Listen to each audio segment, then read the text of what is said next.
how I've used occlusion zones to make Inception frame rate much better.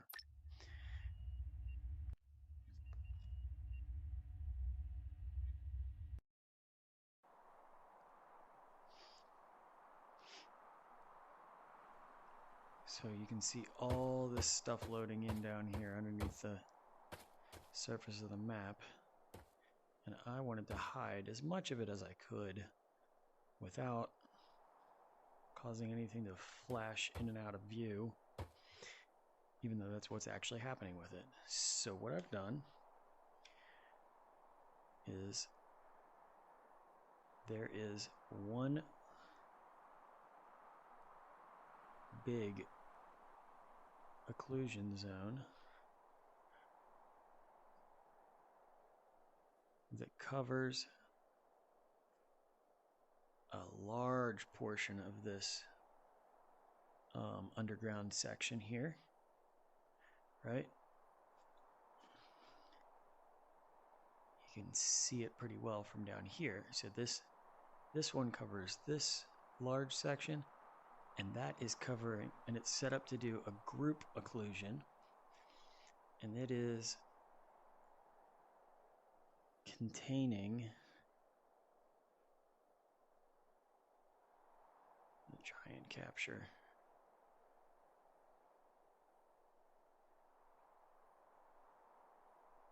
So there's a giant group that contains all of these assets inside of this occlusion zone.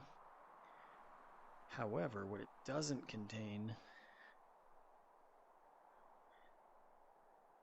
is it doesn't contain any of these assets here, any of these assets that you can see as you're walking in this corridor. So it doesn't contain those. It contains everything except for this entry set of assets. And then over on this side, there's another entry corridor. So it doesn't contain any of these assets. And over here, it doesn't contain any of these assets. Right? So as you're entering any of these corridors, none of the assets that are visible just through those entry corridors are contained in the group that this massive occlusion volume covers, right? But there's a trigger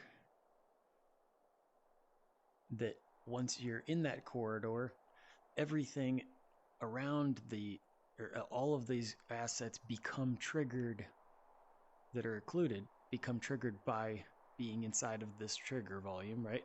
So as you get in here, even though you wouldn't have been able to see that stuff because you're not quite inside the occlusion yet, it becomes activated.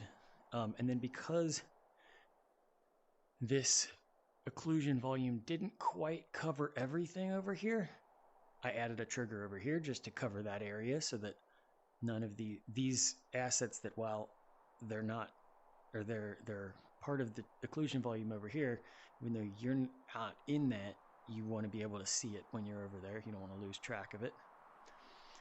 These assets over here are part of the occlusion volume, but because the trigger doesn't, or because the volume doesn't quite extend all the way over here, I needed a trigger that contained this section over here so that if you're in this section and all of this stuff doesn't disappear. And like I said, all of this over here is all part of that group, and all of this stuff over here is part of that group. But I didn't include these and this set of assets here, so that when you're coming in, and I didn't include any of these assets here. Now, that said, I've got the trigger. So when you enter this room, all of that is automatically occluded or activated or de-occluded, right? Because the trigger's there. But none of this stuff in this room is part of the occlusion, so that when you enter in here, none of this has disappeared. You can enter into this trigger, that stuff gets activated, but it doesn't work that way. Now, if you look, there's also a second giant occlusion volume, right? So there's a whole bunch of stuff in here that's occluded over here, and then there's a whole bunch of stuff that's occluded over here, but there's a distinct section where, right around each of them, that is not occluded. It's never occluded. And the reason for that is because that's the space in which the triggers for each of those occlusion zones exist. I've got the occlusion volume here that covers all of this stuff. Not all of it, right? As soon as we get to this area here and this floor, right? Because when you enter the because when you enter the trigger, before you enter the trigger, right, you want that stuff to be visible even before you enter the trigger. Once you're in the trigger, that's everything will appear. But just in case, we make sure not only is that stuff not part of the occlusion, but there's a trigger that well extends outside of that area. So this stuff becomes visible long before you're actually able to see it. So that's true of this little corridor here. That's true of this corridor here.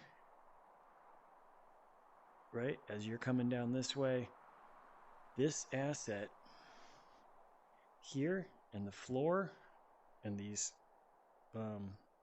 here are not part of the group that's getting occluded. Those never disappear. But you're inside of the trigger before you ever get close enough to see that these things ever disappeared, right? Any of this stuff up here that's part of a giant group that's getting occluded by this large occlusion volume. And again, up here, we have all of this stuff, right? This corridor here,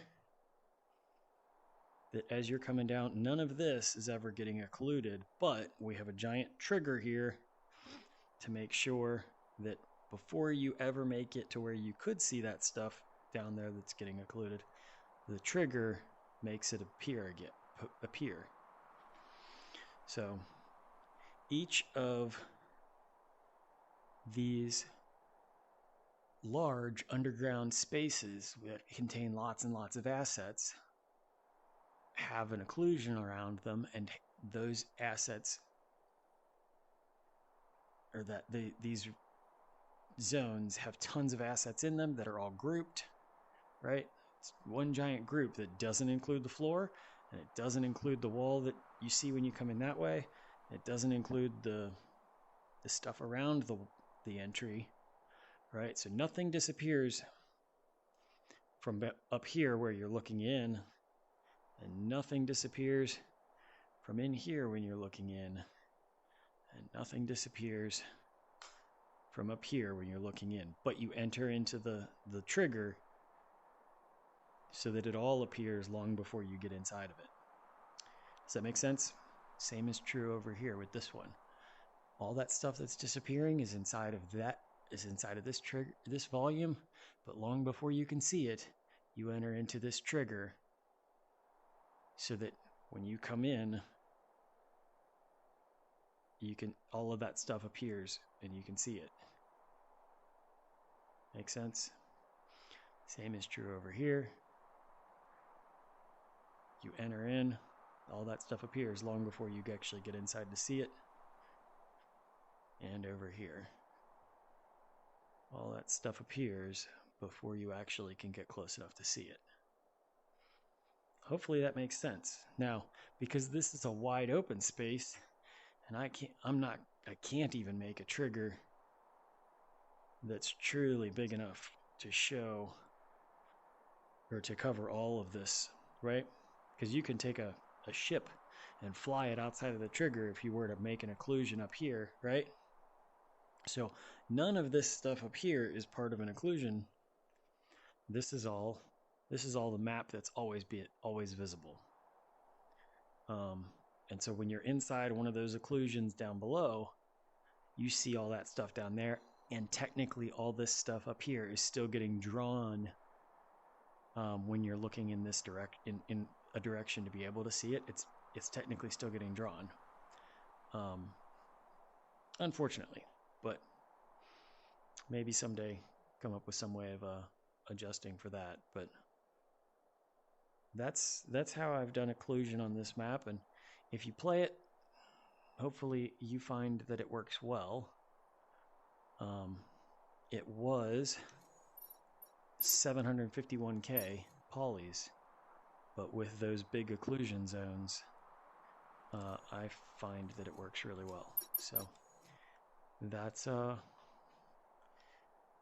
think that's best practice for using occlusion zones as they currently stand. We're supposed to get, or we talked today in the Discord about creating a group name thing to allow for occlusion zones and occlusion triggers to overlap.